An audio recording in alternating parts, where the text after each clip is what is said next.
morning, guys. Today I want to share with you something that is quite deep, okay? So a few days ago, I was out with a couple of my friends of mine here in New York, and I got a call from a friend. It was my birthday, so they were wishing me from a friend that I haven't talked to for a while. And within that call, she gave me some news that was very disturbing, okay?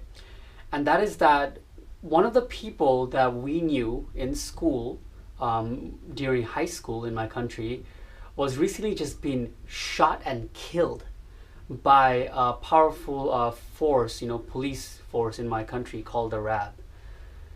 And I have been thinking about this situation for a few days, and I realized that I may have an idea where these things lead from, right? I think I know what type of insecurity you need to grow up with for this kind of act to take place. All right, so let me elaborate. That's going to be the basis of this video.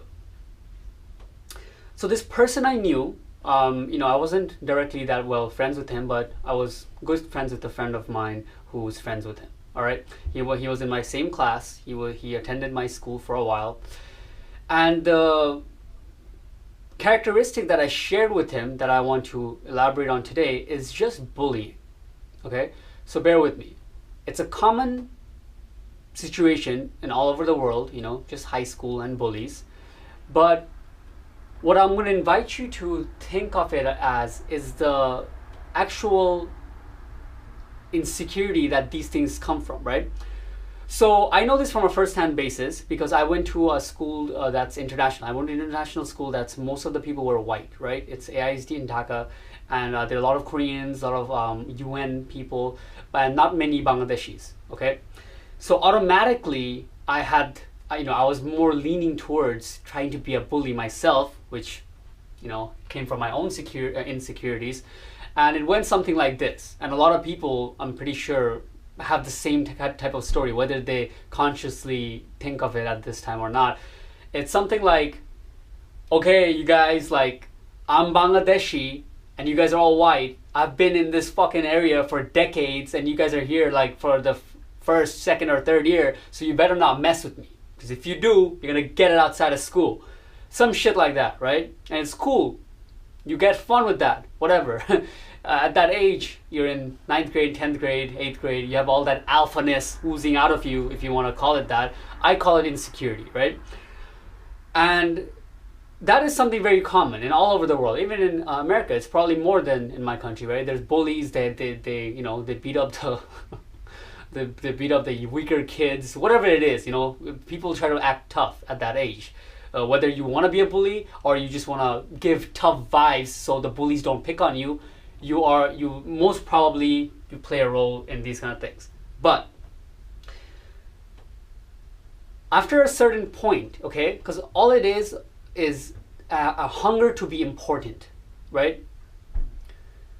It is well documented that your hunger for being important as a person is one of the highest forms of hungers we have as humans, right? It can be so powerful that it is the reason that it can cause some people to go crazy, literally, right? A lot of times somebody who has tried to portray in their social circle that they have a certain status so hard and for so long, and if after many years it has been demolished, maybe somebody gives you a awakening call that you are not that awesome or whatever it is, they can actually start to go crazy. Okay, having that said, the person that I knew had these kind of tendencies, right? They like to think of themselves as belonging to certain gangs, and would often throw things like, oh, if you enter this area or come here, that's where I own, all this kind of shit, which is all cool, everybody knows somebody who's like that in my country and probably here too, right? But after high school, nobody knew where he went, like many other people. After you complete high school, we just go off in our own ways. I don't even keep contact with over 90% of the people I knew in high school because I'm in college, New York. We're all in our lives. But then you hear stories like this person who was actually affiliated with a terrorist attack in my country, for which the police went and had to take him down, or like, had killed him for the things he has done. And I would go as far as to say it is almost can be directly pointed at this root issue where we grow up, we try to be important or show alphaness in a certain way, and then once after a certain stage it passes, that doesn't validate anything anymore. This thing is same with gangsters here. Like, gangs, they grow up, they have kids, maybe they do drug deals and stuff, and after a certain point they realize that, damn, this shit doesn't even work. Like, I'm still struggling to feed my family. And even before it gets to that point, you have that collision, right? Because you probably lose most of the people who are involved in that after you get out of high school or get out of college, whatever age that is, and you realize that it doesn't work anymore. You're in a very vulnerable state, I would believe so. So vulnerable that if you were contacted by some other force telling you that, hey, if you did this and did this, this would be the name of this, and you would have this kind of legacy, right? You might just take that agenda on and do the deed because of your hunger for importance, or the legacy you want to keep behind is so great. I'm not saying the legacy of doing such deeds is great. I'm just saying that the hunger to keep any legacy behind that makes a difference is so great, you just take it on. Now, before I conclude this video, I would like to point out that this is just my opinion, right? Okay, I believe in it pretty strongly, but it's my opinion because I don't want to offend anybody if this video ever goes viral, or like my channel goes viral, because I'm sure that it's a very touchy subject for a lot of people in my country, right? I know people in my own school who was in that attack, right? I know innocent people who have died because of this, right?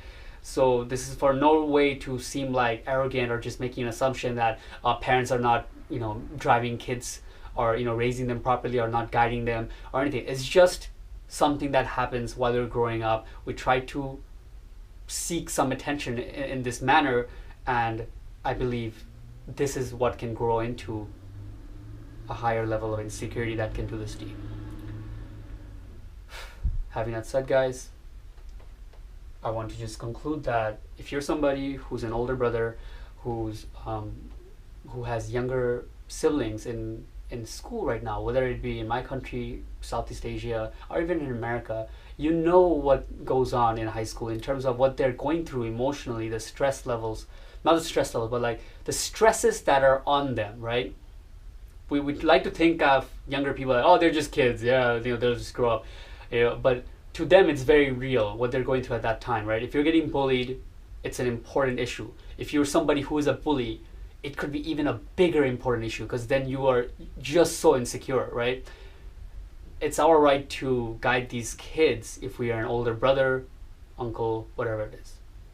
Put that out. Peace.